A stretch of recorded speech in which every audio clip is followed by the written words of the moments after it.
السلام علیکم. آصفہ سراج belong to Lahore. یہ اس وقت کی بات ہے جب میں بہت چھوٹی تھی. ہمارا گھر جنگل کے قریب تھا اور گھر کے چند قدم دور ہماری مٹھائی کی دکان تھی جس کو میرے دادا اور ابو مل کر چلاتے تھے. انہوں نے اس کام کے لیے بہت سے ورکر رکھے ہوئے تھے. یہ جگہ دادا نے پرانے وقتوں میں خریدی تھی کیونکہ جنگل کے پاس تھی، اس لیے آبادی کم تھی. آس پاس دور دور گھر تھے. پہلے ہم شہر والی سائڈ رہتے تھے. یہاں پر شفٹ ہوئے ہمیں 8-10 سال ہو چکے تھے.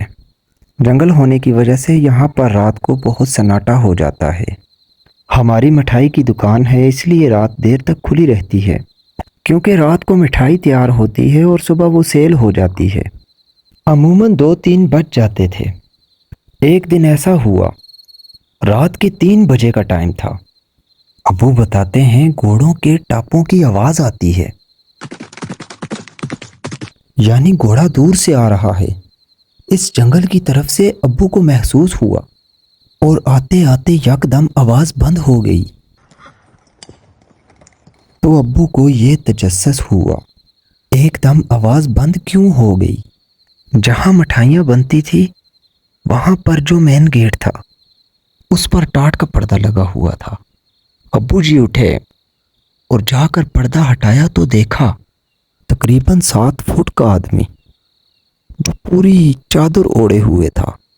اس کا چہرہ نظر نہیں آ رہا تھا اور ہلکی سی بارش پڑ رہی تھی. ایسا شخص جو نظر بھی نہ آ رہا ہو اور سفید چادر میں کھڑا ہو. ابو نے اس کو بیک سائڈ سے دیکھا تھا اور اندر آ گئے. انہوں نے سوچا کاریگروں کو یہ بات بتاؤں گا تو وہ کام چھوڑ دیں گے ڈر کے مارے. کچھ لمحے بعد باہر سے آواز آتی ہے، کوئی ہے؟ ابو کو محسوس ہوا یہ وہی ہے. ابو اٹھے، پردہ ہٹایا تو دیکھا ایک شخص کھڑا ہے، عام لباس میں، چادر میں نہیں ہے. ایک عام آدمی کھڑا ہے اور اس نے ابو سے کہا مجھے مٹھائی چاہیے. ابو نے کہا کتنی؟ اس نے کہا ہمارے ہاں شادی کی تقریب ہونے والی ہے، ہمیں زیادہ مٹھائی چاہیے ہوگی. ابھی آپ کی مٹھائی چیک کریں گے، اگر اچھی ہوئی تو سارا آرڈر آپ کو دیں گے. ابو نے کہا میں تھوڑی مٹھائی آپ کو لا کر چیک کرواتا ہوں. تو اس شخص نے کہا مجھے تھوڑی نہیں چاہیے، مجھے 20 کلو مٹھائی چاہیے. ابو نے کاریگروں کو کہا 5-5 کلو والے 4 ٹوکرے تیار کرو. ابو نے اس سے کہا آپ کی گاڑی میں رکھوا دیں؟ اس نے کہا کوئی زحمت کرنے کی ضرورت نہیں، بس اٹھا کے باہر رکھو. باہر ایک چبوترا بنا ہوا تھا، تھڑا ٹائپ. ابو نے مٹھائی تھڑے پہ رکھوا دی اور اندر واپس آ گئے. تھوڑی دیر بعد جب ابو نے پردہ ہٹایا تو کیا دیکھتے ہیں، وہ شخص مٹھائی ایسے کھا رہا تھا جیسے پہلی بار کھا رہا ہو. وہ مٹھائی لے کر نہیں گیا، وہ وہیں کھا رہا تھا. ابو کو تھوڑا سا خوف آیا، گھبرائے ہوئے وہ اندر آ گئے. تھوڑی دیر بعد ابو واپس گئے اور پردہ ہٹا کر دیکھا وہ آدمی وہاں پر موجود نہیں تھا. ابو نے دیکھا وہ ٹوکرے اس قدر صاف تھے جیسے ان میں مٹھائی تھی ہی نہیں. 20 کلو مٹھائی وہ شخص اکیلا کھا گیا. اس نے چیک کرنے کے لیے مٹھائی لی تھی. ابو سوچ رہے تھے یہ شخص کون ہے، دیکھا جائے. بارش کے ٹائم پر تھوڑی کیچڑ ہو جاتی ہے. انہوں نے سوچا دیکھوں کس طرف گیا ہے. جب پاؤں کے نشان کی طرف گئے تو اس کے پاؤں کا پنجہ ایک کینی کے برابر تھا. وہ پاؤں کے نشان جنگل کی طرف جا رہے تھے. ایک پاؤں کا نشان یہاں اور ایک پاؤں کا نشان 20 فٹ کے فاصلے پہ تھا۔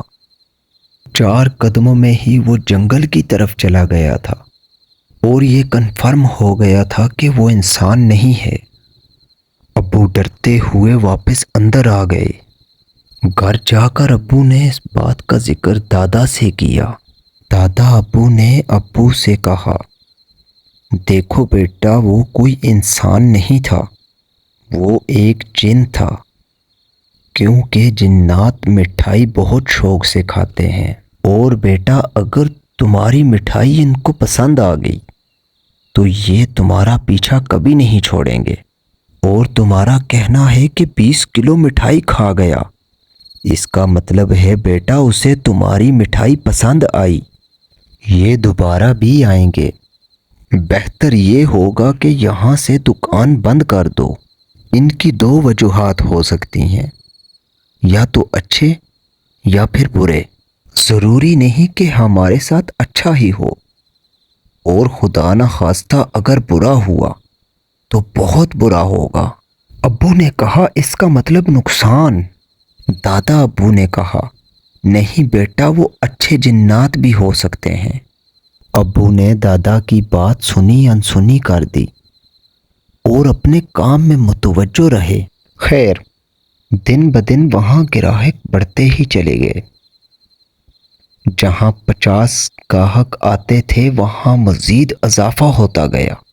جہاں 5 من مٹھائی بنتی تھی وہاں 15 سے 20 من بننے لگی۔ جنگل سے بچے آتے اور لے کر چلے جاتے۔ بہرحال ابو کو سب ٹھیک ہی لگ رہا تھا۔ دن بدن مٹھائی دھڑا دھڑ بک رہی تھی۔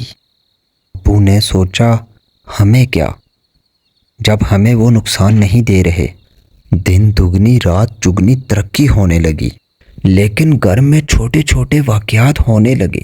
یوں کہ ایک بار امی نے دودھ بوائل کر کے کچن میں رکھا۔ انہوں نے سوچا جب ٹھنڈا ہو جائے گا تو فریج میں رکھ دوں گی، پر جب وہ کچن میں گئی دیکھا کچن میں دیچکی دھلی ہوئی برتنوں میں پڑی تھی۔